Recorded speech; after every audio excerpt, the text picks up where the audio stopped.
I was fired up and ready to go long before Saul got out to the plate. He didn't try to tell me before fired up and ready to go. You know, it's so inspiring when you watch Martin Luther King talk about, you know, the past and the history and the battles that we've done. You know, when it comes to, you know, 20th century figures, you know, he might not have been in a class by himself, but I'm still alive from Buck Phillips. Whatever class he's in, it doesn't take very long to call the roll, that's for sure. I'll tell you, this president, when I think about what he has gone through, not just as a president in the last 3.5, almost 4 years, but really throughout his life. You know, this is a guy that was not born with a silver spoon in his mouth by any means. He had a battle throughout his whole life. And what the other side continues to do to try to stop him is unbelievable. And this voter suppression law is just one more thing.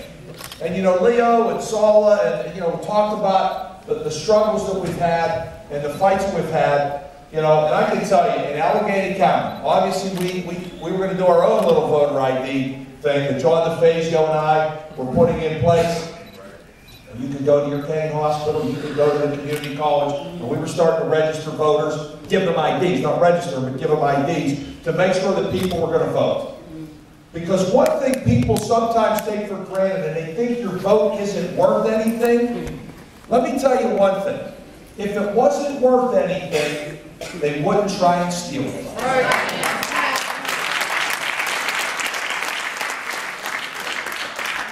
They stole an election 12 years ago, if you remember. And think about what happened. Think about what happened when Al Gore had an election stolen from him.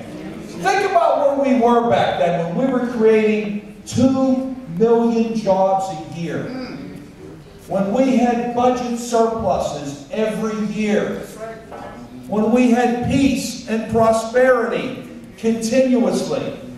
People were doing well. The middle class was finally moving forward. And then they stole an election.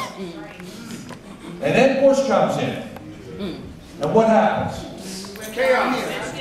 Wars, stock market, you name it. You know, think about what would have happened if our president had started a war on false premises. When he does something good, they claim it's not true. Think about what happened if he would have done something that wasn't true. So what happens over those 8 years? Chaos, disaster.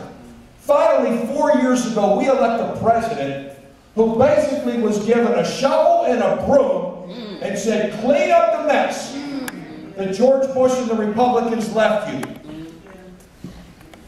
Osama bin Laden was still alive, terrorizing this country.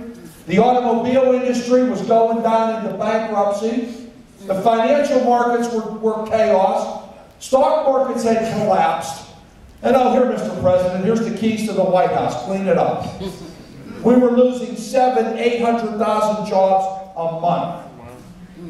Nobody had confidence. Nobody was spending money.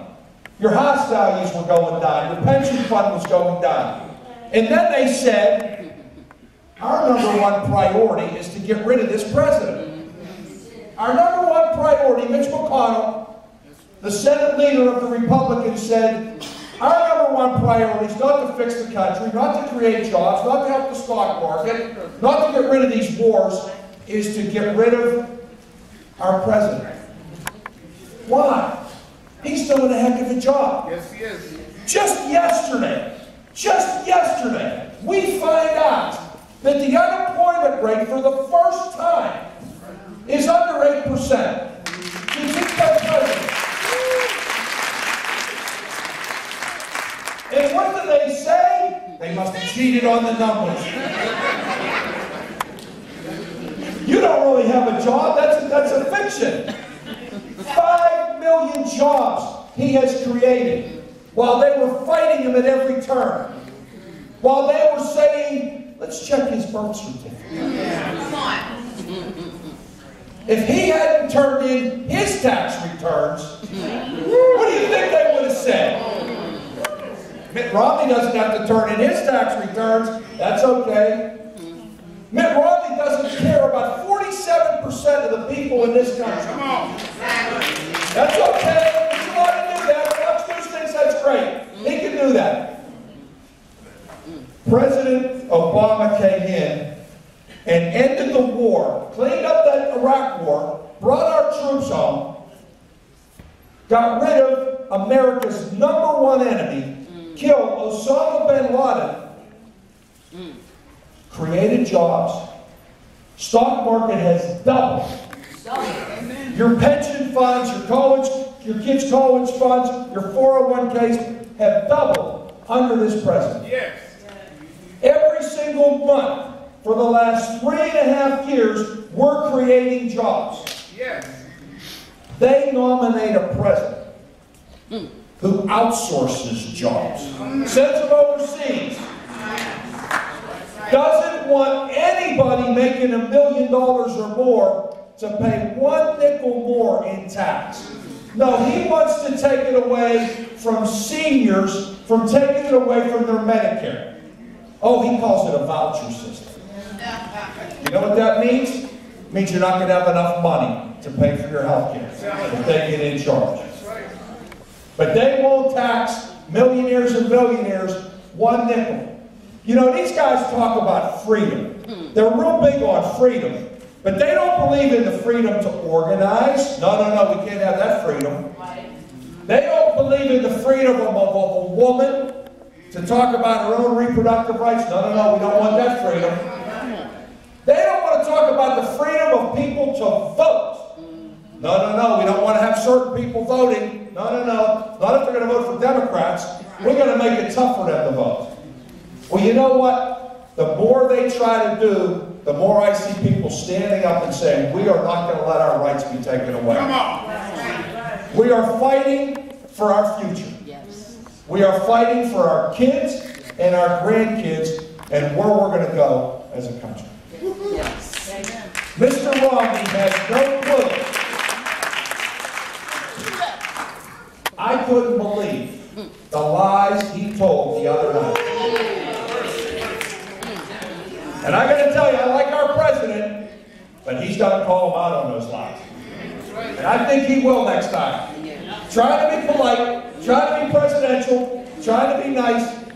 But you know what? I don't think. When Mitt Romney stands up and says, you know, the government shouldn't be involved in picking winners and losers. And then he attacked our president and said, in fact, Mr. President, when it comes to business, you pick losers and losers. Well, I can think of 2 companies that President Obama picked. One was General Motors, and the other was Chrysler. Oh, and by the way, Mitt Romney's plan for the automotive industry, let him go bankrupt. That was his plan.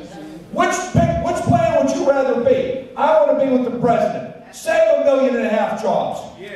Save an automobile industry that not only is for the auto workers, but for steel workers, but for all those other companies down the supply chain that work, saving Ohio, saving Michigan, saving Pennsylvania, all the blue-collar workers and all the manufacturing workers that we have, that our president saved.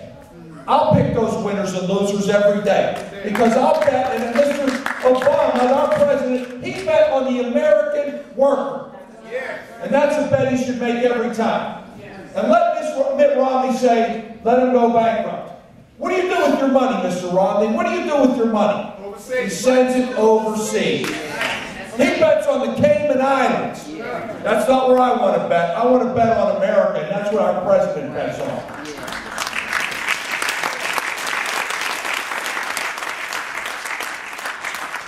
We have 1 month. We have 1 month. Today's October 6th. On November 6th, this country's going to make a decision. We need to make the right decision. We need to re-elect this president who has been fighting the obstructionism in Washington like I have never seen before. But with all of that, with people hanging on, dragging him down with weights on his ankles, he continues to move this country forward. He continues to create jobs. He continues to help the middle class. He continues to help seniors, young people, investing in education. We can't let him die. He can't do it all by himself. We need to be part of that team. I'm proud to be part of that team. I'm proud that in our county, people like John DeFazio and me and Leo Gerard and Saul Udine, we're going to be out there. And Vic Volchek, what they did at the ACLU, I was so proud of the work that they did allowing people to vote. Yes.